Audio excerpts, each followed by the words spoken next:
Hello there, college algebra students. This is Mr. Kashi speaking. With this video, we are going to go through geometric series, which is 10-3, day 2. What a geometric series is just the sum of the terms of a geometric sequence. So a geometric sequence is a list of numbers, just like these ones down here, that you would have to multiply to get to the next number. And what a series is just adding those numbers up. That's all that means.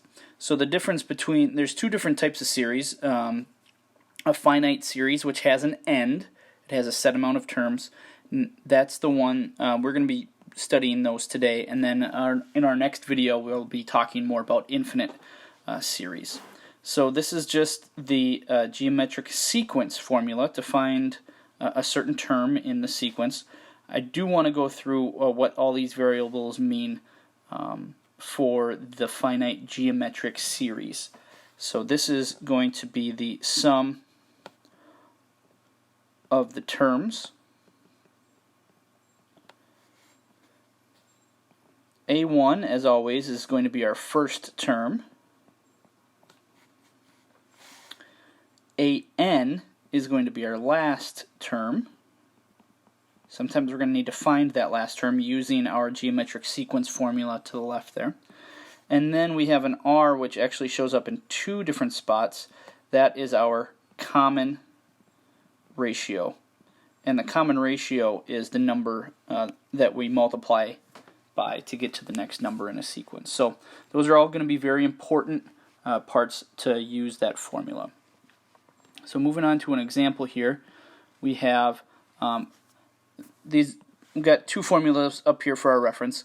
It says find the sum of each geometric series described. So here it says the first n terms. Now it seems a little odd that they don't give us a number of terms, but they just give us a of n. So remember, this is going to be the last term. So it doesn't really matter how many terms are in this one. We're just talking about the last term. So to find s of n, we are going to use this formula up here. So A1 is 4.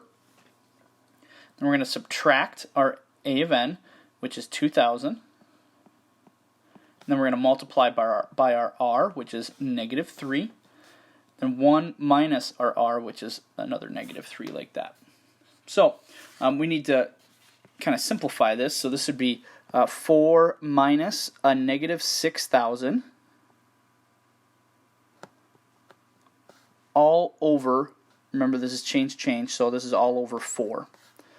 So once you simplify this down, remember the change rule as well. So this would be actually 6,004 divided by 4, which would give us a final sum of 1,501.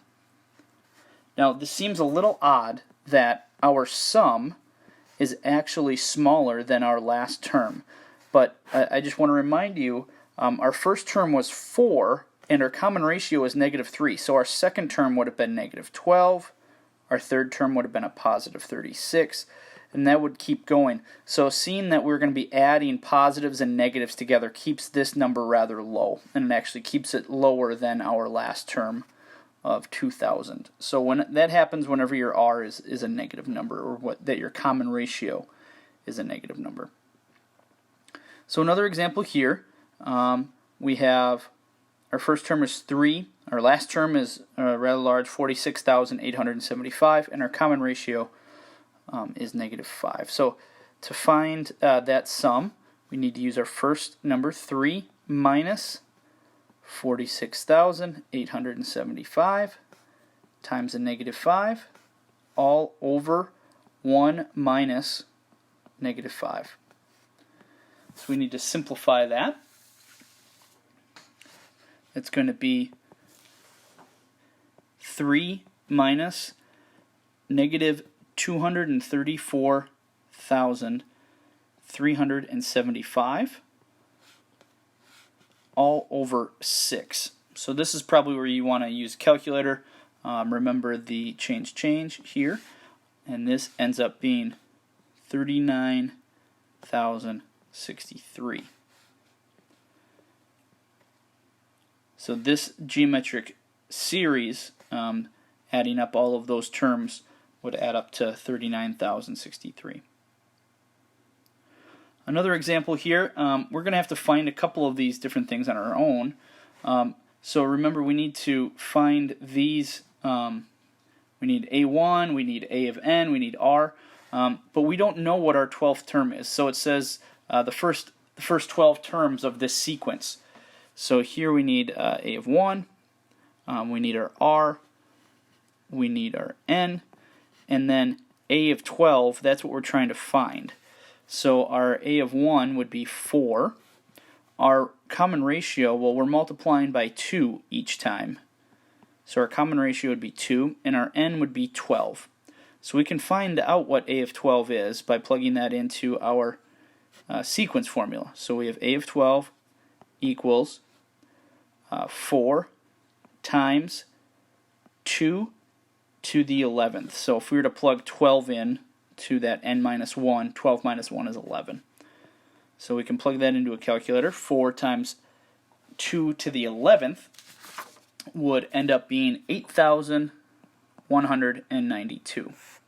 So now we have everything that we need for our summation formula here. So to find the sum of the first 12, we need our first term again. So we have 4 minus our last term, which is 8,192, times our ratio of 2, all over 1 minus 2. So to simplify that just a little bit, this would be 4 minus 16,384, which seems like that's going to be a pretty large negative number, but then remember we're going to be dividing that by negative 1. And so that you could simplify it a little bit more. You could go negative 16,380 over negative 1, which just means that you would get your answer of 16,380. And so just to kind of review what that means is that we had the first 3 terms here, and if we were to go all the way out to the 12th term, our 12th term would be 8,192. That's what we found here. And then if we were to add all of these up, all of the first 12 terms up, we would get our sum of 16,380. And obviously using these formulas is a lot faster than finding each one of those terms and then adding them all up. So one more here. We're going to start with our sequence here because we need to find out what the 15th term is. So we have A of 1. We need to find our R, our N, and then what we're trying to find is our A of 15. So A of 1 is negative 1.5. Our R, sometimes it's a little difficult to find out what you're multiplying by here. So sometimes it's easier to go 3 divided by negative 1.5. So 3 divided by negative 1.5 is negative 2. So our R in this case would be negative 2. Our N, we're going to go to the 15 terms, and then what that 15th term is, that's what we're trying to find out right here. So A of 15 is going to be our first term, negative 1.5, times negative 2. Don't know why that 0 is there, but negative 2 to the 14th power. So we have negative 1.5 times negative 2 to the 14th power. Plugging that into a calculator, you would get negative 24,576. So that is the last term that we would need right there for that summation formula. So to find the sum of those first 15, we would need the first term, which is negative 1.5, minus our last term, negative 24,576, times our common ratio, which is negative 2, all over 1 minus a negative 2. So this would, you can simplify that, multiply the numerator, subtract the numerator, and obviously this would be adding the the change in the bottom there. Once you put that into your calculator, you'll find out that the sum of those first 15 terms is negative 16,384.5.